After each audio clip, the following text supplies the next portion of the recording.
Hey everybody, I'm Patrick Norton for Signal by Sony, and I'm here today to help you get the most out of your audio gear. Music or movies, simple soundbar, or high-dollar surround sound system. There are a few simple tricks you can do to a room to really bring out the best entertainment experience from the gear that you have without spending a bunch of money. Let's get started. First up, you gotta figure out where to sit. It might sound silly, but where you sit in your room matters. Surround sound is all about math, so placing your couch directly centered in front of the TV, it's important, but it's just the beginning. Now, first up, don't sit too far away from the screen. If you've got a 40-inch TV, 4 to 6 feet away is about right. A 50-inch TV, 5 to 7 feet. A 60-inch TV, 6 to 9 feet away. Or just take the screen size of the TV measured diagonally and multiply that by 2. Does that sound too close? It isn't. This is not your old school TV from back in the day. 1080p resolutions means closer viewing distances so you can immerse yourself in the video and enjoy the extra detail of high def. And if you're a 4K TV owner, you can run even bigger screen sizes for a given distance. So, the couch is centered on the TV, you got it at the right distance. Now it's time to make sure your speakers are located properly. If you have a soundbar, make sure it's dead center under the TV. For separate speakers, the center channel goes under the TV, and the left and right channels should be turned towards the sweet spot, that seat directly in front of the screen, usually at a 22 or 30 degree angle. Now, ideally the tweeters on the speakers will be level with your ears, and make sure there's nothing between the speakers or soundbar and your ears. Stack of magazines, a puppet, whatever. You'll block the audio goodness, especially the high end, and you don't want that. And hey, make sure your main seating location is at least 1 foot away from the back wall if possible. Getting the couch away from the rear wall gives you space to locate the left and right back speakers in a 7.1 system, and it'll help keep bass from sounding boomy and distorted because it's getting bounced off the wall and up to your face. Now, it's time to evaluate your room. First, go stand in the middle of the room and clap your hands.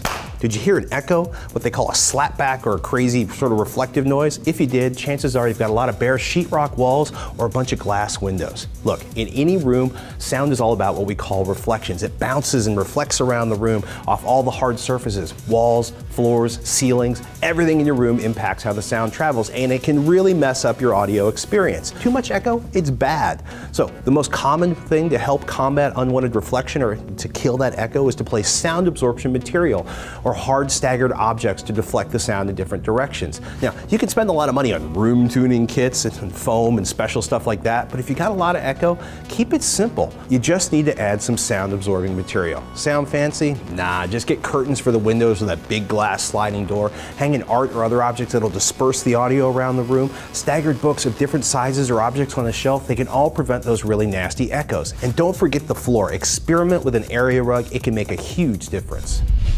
Soundbars beat TV speakers. A full surround sound system can be pricey, and you've got to run cables, hang speakers. If you're not up for that, but you want better audio than what comes from the TV speakers, a soundbar is the thing for you, especially if you have a smaller space. It's not only going to enhance your movies and sports and TV shows, it'll give you the option of listening to music if you're entertaining. As I mentioned earlier, you'll want to make sure you have a clear run from your ears to the soundbar. No stacks of magazines, no little tchotchkes, and if your soundbar is designed to mimic the rear channels of a surround sound speaker system, you might want to use less sound absorbing material or dispersing treatment around the room so you get the full effect that you paid for. Check this out. See these specific sound waves that are happening all around the room? Those waves need to flow pretty freely in order to create that surround sound experience from a soundbar. So, you're going to need some reflective materials in the room.